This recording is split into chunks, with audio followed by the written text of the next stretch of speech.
shot to keep businesses open. And people in jobs. Our shot to reunite families. This is our shot to help save lives. And to bring Australians home. Our shot to get everyone together for Christmas. This is our shot. This is our shot. Our shot. This is our shot. This is our shot. I've had my shot. This is my shot. This is my shot. This is my shot. Come on, Australia, let's get the job done. Start a conversation with your doctor about your shot.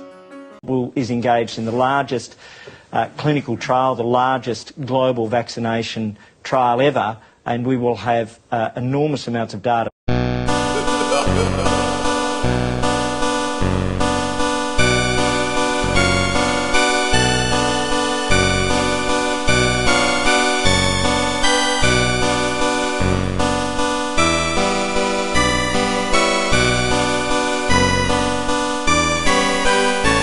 The slightest amount of attention can see that many of the so-called experts have been wrong on virtually every point in the last 2 years, from lockdowns to the injections being safe and effective.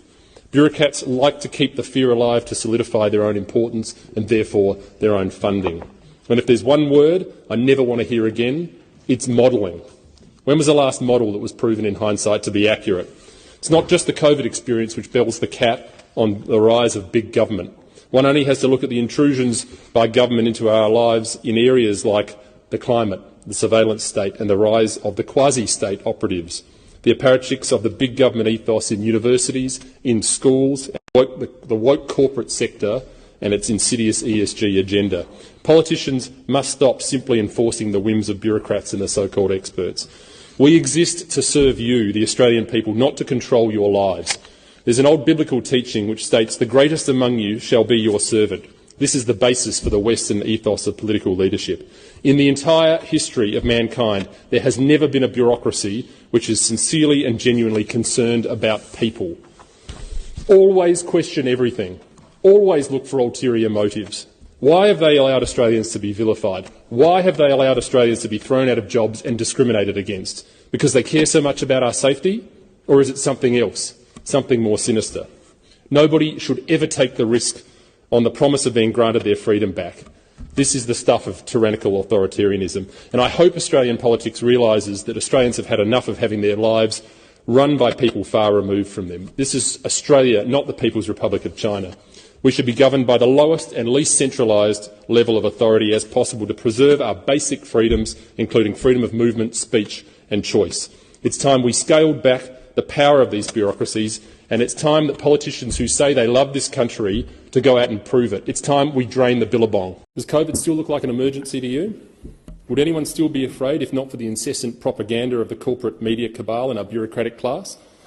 The greatest emergency I see is a lack of strength. And of course, the pattern continues with the lamentable World Health Organization declaring monkeypox as a global health emergency, while the White House is now pivoting to the monkeypox emergency without even batting an eyelid. And coming up next is the so-called climate crisis. South Australia's parliament recently declared a climate emergency with no real evidence, and their proposed solution is transforming the economy to net zero emissions. Quite a goal. But how exactly it will be achieved? Well, here's the spoiler alert. It will involve more government control over your life, restricting your ability to run businesses how you want, restricting your ability to buy what you want, go where you want, along with soaring food, fuel and electricity prices. People do strange and terrible things when they're afraid. They behave emotionally and look for people to blame. Those who want rational debate and value freedom over the promise of safety are now labelled as threats to the public. We saw this with people who refused COVID mRNA injections. They were called anti-vaxxers, conspiracy theorists, just for wanting transparency and not wanting to be locked in their homes. I'm sure we'll see that with climate lockdowns too.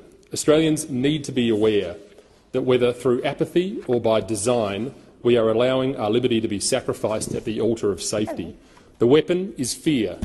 The remedy is the emergency declaration. As Edmund Burke said, no passion so effectively robs the mind of its powers of acting and reasoning as does fear. Aspiring tyrants know this well and will continue to exploit it. The game plan is to hold us in a perpetual state of emergency until absolute power is obtained. Don't sit by the sidelines and watch our freedom fade away. You better get involved before it's too late. It's become clear that people in this country and globally have been steamrolled. It is also clear that it has been coordinated globally. It is also clear that it has been integrated, not just over 6 months, not just over 2.5 years, but it has been planned over decades.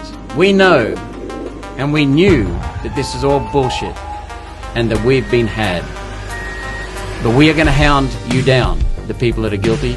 We are going to hound you down and hold you accountable, and we will expose your global agenda so that the people of Australia can be free in the future. Because I love my kids and I'm looking forward to my grandkids. And we are going to save this country. Thank you.